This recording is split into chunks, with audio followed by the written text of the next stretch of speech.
आदाब, मैं हूं मुमताज आलम रिजवी और इस वक्त मैं आपकी खिदमत में लेकर हाजिर हुआ हूं मशरिक़ उस्ता से कुछ खास खबरें। सबसे पहले डालते हैं सुर्खियों पर एक नजर। कतर के अमीर ने गजा के मसले पर डोनाल्ड ट्रंप से की बात, मसला हल होने की उम्मीद, ट्रंप क्यों हो गए ठंडे। अंसारुल्लाह हौती ने इजराइल के हवाई अड्डे पर हाइपरसोनिक मिसाइल से किए बड़े हमले, लाखों शहरी घर में घुसने पर मजबूर।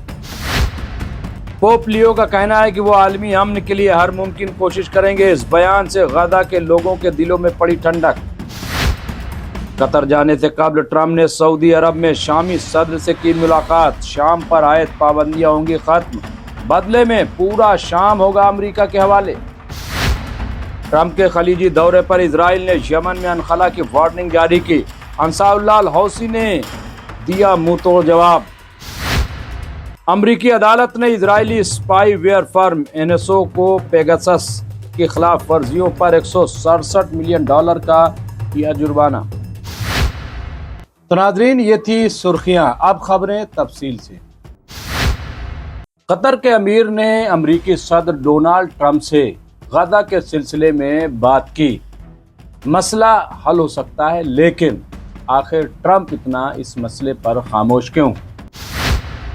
सदर डोनाल्ड ट्रंप ने बुध के रोज कतर के सरकारी दौरे के दौरान बोइंग जेट तैयारों की कतर एयरवेज की तरफ से एक बड़ी खरीदारी का ऐलान किया।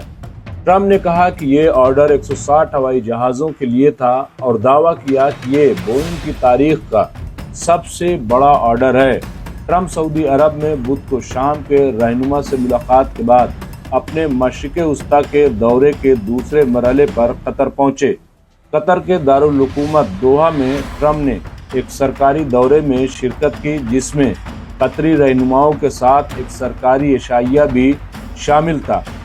सदर डोनाल्ड ट्रंप ने बुध को कतर में एक सरकारी इशाइया के दौरान कहा कि उन्हें उम्मीद है कि वो मुल्क अमेरिका की ईरान के साथ उसके जौहरी अज़ाइम पर कशीदगी को कम करने में मदद करेगा।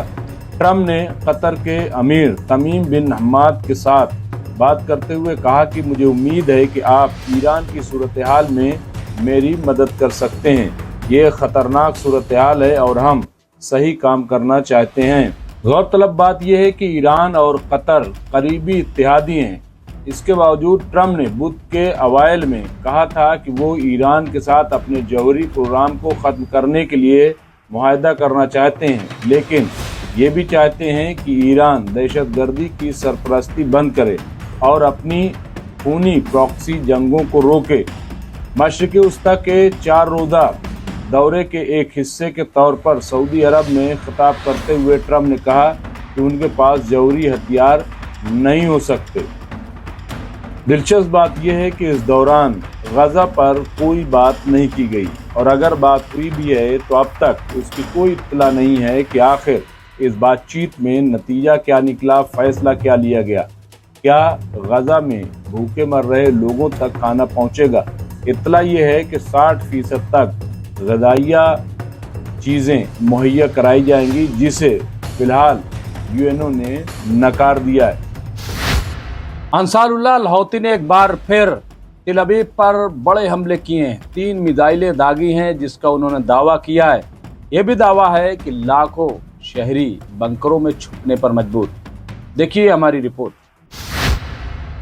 यमन की हौसी तहरीक ने कल ऐलान किया कि उसने तेल अवीव के करीब इजराइल के बेन गुरियन बैनुल अक़वामी हवाई अड्डे को निशाना बनाने वाला एक हाइपरसोनिक बैलिस्टिक मिसाइल दागा है। ग्रुप ने कहा कि ये हमला फ़िलिस्तीनियों के साथ इज़हार यकजहती और गजा में इजराइल की फ़ौजी कार्रवाइयों के खिलाफ एहतजाज में किया गया है। हौसी फ़ौज के तर्जुमान यहया सरी ने ऐलान किया कि मिसाइल ने अपने हदफ को कामयाबी से निशाना बनाया, जिसके नतीजे में बड़े पैमाने पर खौफ हरास फैल गया और तकरीबन 1 घंटे के लिए हवाई अड्डे की कार्रवाइयों को आर्जी तौर पर मुअत्तल कर दिया गया।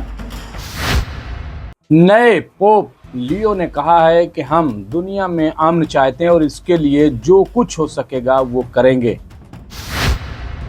आलमी कैथोलिक चर्च के सरबराही करने वाले पहले अमरीकी पोप लियो ने आज अमन के लिए हर मुमकिन कोशिश करने का अहद किया।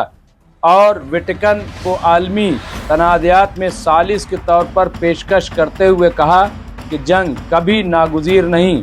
رائٹرز کی رپورٹ کے مطابق لیو جو گزشتہ ہفتے آنجہانی پوپ فرانسس کی جانشینی کے لیے منتخب ہوئے تھے نے اپنے پاپائیت کے ابتدائی دنوں میں بار بار امن کی اپیل کی ہے۔ سینٹ پیٹرز اسکوائر میں ہجوم کے لیے ان کے پہلے الفاظ تھے، آپ سب کے ساتھ امن ہو۔ قطر روانہ ہونے سے قبل ڈونالڈ ٹرمپ نے سیریا کے صدر جولانی سے کی ملاقات، کیا کہا اس پر بھی دیکھیے ہماری رپورٹ۔ امریکی صدر ڈونالڈ ٹرمپ نے آج سعودی عرب میں شام کے صدر سے ملاقات کی۔ واشنگٹن پوسٹ کی رپورٹ کے مطابق ایک حیران کن امریکی اعلان کے بعد کہ وہ ملک کی نئی حکومت پر سے تمام پابندیاں اٹھا لے گا، یہ بھی رائٹرز کی رپورٹ ہے۔ شام کے رہنماؤں کے القاعدہ سے سابقہ تعلقات پر ان کی انتظامیہ کے شعبوں میں خدشات کے باوجود ٹرمپ نے کل ریاض میں ایک تقریر کے دوران کہا کہ وہ ایک بڑی پالیسی تبدیلی میں شام سے پابندیاں ہٹائیں گے۔ ٹرمپ کے خلیجی دورے کے دوران ہی اسرائیل نے یمن میں انخلا کی دی وارننگ، انصار اللہ الحوثی نے دیا منہ توڑ جواب، دیکھیے اس پر یہ رپورٹ۔ رائٹرز کے مطابق اسرائیل نے آج یمن کی 3 بندرگاہوں کے انخلا کا انتباہ جاری کیا، جبکہ حوثیوں نے اس کی طرف میزائل داغا تھا۔ اس نے میزائل تجربے کی اطلاع اس وقت دی جب امریکی صدر ڈونالڈ ٹرمپ 3 خلیجی ریاستوں سعودی عرب، قطر اور متحدہ عرب امارات کے دورے پر تھے۔ اسرائیلی فوج کا کہنا ہے کہ راسیسا، الحدیدہ اور سلیف بندرگاہوں کو حوثی گروپ استعمال کر رہے ہیں۔ اسرائیل نے اس سے قبل کہا تھا کہ اس نے یمن سے اپنی سرزمین کی طرف داغے گئے ایک میزائل کو ناکارہ بنا دیا ہے۔ ٹرمپ، جنہوں نے 15 مارچ کو یمن میں حوثیوں کے مضبوط ٹھکانوں کے خلاف عسکری مہم کا آغاز کیا، اس گروپ کے ساتھ عمان کی ثالثی میں جنگ بندی کے معاہدے پر اتفاق کیا، جس کے مطابق اس معاہدے میں اسرائیل شامل نہیں تھا۔ حوثی اسرائیل پر میزائل اور ڈرونز داغ رہے ہیں اور ساتھ ہی ساتھ عالمی جہاز رانی کی گلیوں میں اسرائیل سے منسلک جہازوں پر حملے کر رہے ہیں، ایک مہم میں جس کا ان کے بقول غزہ میں فلسطینیوں کے ساتھ اظہار یکجہتی کرنا ہے، کیونکہ اسرائیل وہاں اپنی نسل کشی کی فوجی مہم کو جاری رکھے ہوئے ہے۔ اسرائیل میں واقع اسپائی فرم کو پیگاسس کی خلاف ورزی کے معاملے میں امریکی عدالت نے $167 ملین کا جرمانہ عائد کیا ہے۔ یہ اسرائیل کے لیے بہت بڑا جھٹکا ہے، دیکھیے اس پر بھی ہماری خاص رپورٹ۔ امریکی عدالت نے اسرائیلی اسپائی ویئر فرم NSO کو پیگاسس کی خلاف ورزیوں پر $167 ملین کا جرمانہ کیا ہے۔ کیلیفورنیا میں ایک وفاقی جیوری نے اسرائیلی نگرانی فرم NSO گروپ کو میٹا $167 ملین تعزیری ہرجانے ادا کرنے کا حکم دیا ہے۔ یہ پہلی بار کسی عدالت نے اسپائی ویئر فروش پر اس کے سافٹ ویئر سے منسلک بدسلوکی کے لیے مالی ذمہ داری عائد کی ہے۔ یہ حکم ایک مضبوط اشارہ بھیجتا ہے کہ ناگوار نگرانی کی ٹیکنالوجی سے فائدہ اٹھانے والی نجی فرمیں سرکاری گاہکوں کے ساتھ ان کی وابستگی سے محفوظ نہیں رہیں گی۔ ایک دن کے غور و خوض کے بعد ججوں نے پایا کہ NSO نے 1400 واٹس ایپ صارفین کے خلاف اپنے پیگاسس اسپائی ویئر کی تعیناتی میں بدنیتی، ظلم یا دھوکہ دہی کے ساتھ کام کیا ہے۔ پیگاسس جو ٹارگٹ کے آلے تک تقریباً کل رسائی فراہم کرتا ہے، بشمول مائکروفون، کیمرے اور انکرپٹڈ پیغامات کا استعمال مجرموں کے خلاف نہیں بلکہ صحافیوں، انسانی حقوق کے محافظوں اور سیاسی مخالفین کے خلاف کیا گیا تھا۔ میٹا، جو واٹس ایپ کا مالک ہے، نے ہیکنگ کو قابل نفرت اور رازداری کے حقوق کی واضح خلاف ورزی قرار دیا۔